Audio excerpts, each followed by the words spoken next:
नमस्कार, मैं हूं अजय अस्क और आप देख रहे हैं उड़ान लाइव। बात करते हैं धनबाद संसदीय क्षेत्र की। धनबाद संसदीय क्षेत्र से कांग्रेस ने अपना पिटारा खोलकर अपना टिकट अनुपमा सिंह को थमा दिया है।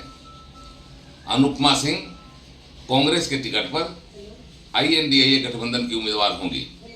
सवाल यह है कि टिकट लेने में बाजी मारने वाली अनुपमा सिंह क्या धनबाद संसदीय क्षेत्र से बाजी मार पाएंगी? क्या यह सीट कांग्रेस की झोली में जाएगी? यह बड़ा सवाल है। क्या अनुपमा सिंह ढुल्लू महतो जो भारतीय जनता पार्टी के उम्मीदवार हैं उनको टक्कर दे पाएगी? यह भी बड़ा सवाल है। और इसी सवाल को लेकर अब कांग्रेसियों ने अनुपमा सिंह की जीत सुनिश्चित करने के लिए इसे चुनौती के रूप में लिया है। आइए बताते हैं धनबाद संसदीय क्षेत्र से अनुपमा सिंह के आने के बाद क्या होगी रणनीति, कैसी होगी चुनावी लड़ाई। कांग्रेस ने धनबाद सीट पर उतारा अनुपमा सिंह को।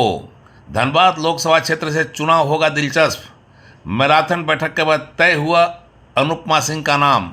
अब जोर पकड़ेगा धनबाद संसदीय क्षेत्र से चुनाव अभियान और चुनाव प्रचार। अनुपमा सिंह का मुकाबला होगा ढुल्लू महतो से। ढुल्लू महतो बाघमारा के 3 बार से विधायक और धनबाद संसदीय क्षेत्र से भाजपा के प्रत्याशी हैं। एक अनार 100 बीमार की हालत बनी रही थी। इंडिया गठबंधन से कांग्रेस के पाले में गई धनबाद संसदीय सीट पर। आश्चर्य की बात तो यह है कि जहां धनबाद संसदीय सीट पर भारतीय जनता पार्टी ने काफ़ी पहले ही अपना उम्मीदवार घोषित कर दिया, वहीं कांग्रेस को इस सीट पर नाम तय करने में 9 दिया तेल जलाना पड़ा। ऐसा इसलिए कि एक अनार 100 बीमार वाली हालत बनी हुई थी।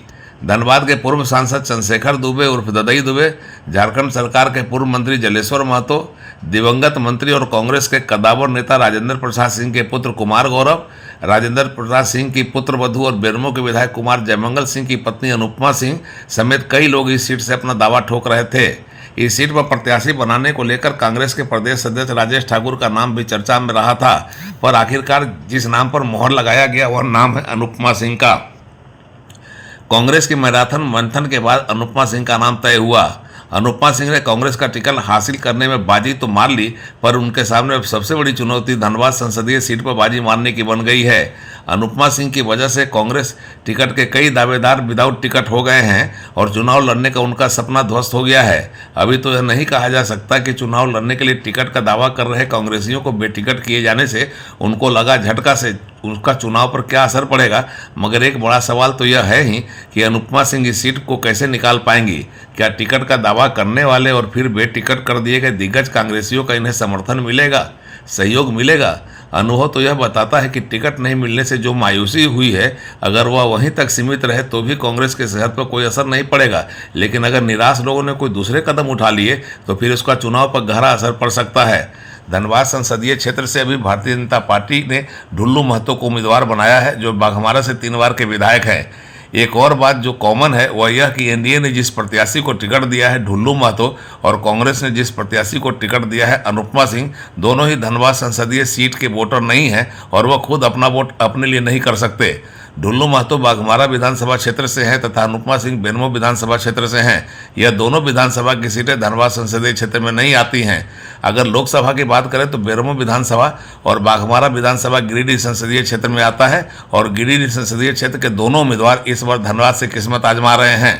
धनबाद के लोगों से अपने पक्ष में मतदान करने का वे आग्रह करेंगे, पर यह दोनों में ही उम्मीदवार अपना पक्ष में अपना मतदान नहीं कर पाएंगे। अनुपमा सिंह को टिकट देकर जहां कांग्रेस ने धनबाद संसदीय क्षेत्र के चुनाव को टक्कर वाला बनाया है, वहीं सवर्ण मतदाताओं को भी साधा है। भारतीय जनता पार्टी ने क्षत्रिय समाज से आने वाले पशुपतिनाथ सिंह को बेटिकट कर पवेलियन का रास्ता दिखा दिया था, जिसकी बड़ी वजह से धनबाद संसदीय क्षेत्र की एक बड़ी आबादी मायूस हो गई थी। ऐसे लोगों को कांग्रेस ने सुकून दिया है। इसके अलावा धनबाद संसदीय क्षेत्र से एक पाक साफ और बेदाग चेहरा को टिकट देकर कांग्रेस ने बताने का प्रयास किया है कि उसके लिए उम्मीदवारों का चरित्र और छवि बहुत मायने रखती है। एक तरफ जहां अनुपमा सिंह को बेदाग छवि का बताया जा रहा है, वही ढुल्लू महतो पर चल रहे आपराधिक मामलों को आधार बनाकर उनके बारे में अलग तरह की राय बनाने का काम भी शुरू कर दिया गया है। कांग्रेस की ओर से प्रत्याशी दिए जाने के बाद तरह तरह की चल रही अटकलों पर अब विराम लग गया है और धनबाद संसदीय क्षेत्र कई तरह के का कार्ड इस चुनाव में खेलने की संभावना भी बनने लगी है। बहुत मुमकिन है लोकल, बाहरी और अगली पिछड़ी का कार्ड यहां पर चुनाव के दौरान खेला जाएगा और मतदाताओं को गोलबंद करने की कोशिश होगी। लेकिन धनबाद संसदीय क्षेत्र का इतिहास रहा है कि कभी भी यहां से जो प्रतिनिधि चुने गए हैं वे शांति प्रिय रहे हैं और उनकी छवि भी बहुत बेहतर रही है। पर इस बार जमशेदपुर के विधायक और चर्चित नेता सरयू राय ने धनबाद सीट को लेकर अलग तरह का अभियान शुरू किया है। इधर कांग्रेस उम्मीदवार की एक खासियत यह भी है कि वह महिला हैं। कांग्रेस आधी आबादी को सम्मान देने की बात भी इस टिकट के जरिए कर रही है। वैसे धनबाद संसदीय क्षेत्र में अब चुनाव दिलचस्प होगा। हिंदू मुस्लिम का भी कार्ड इस चुनाव में खेले जाने की संभावना है। उड़ान लाइव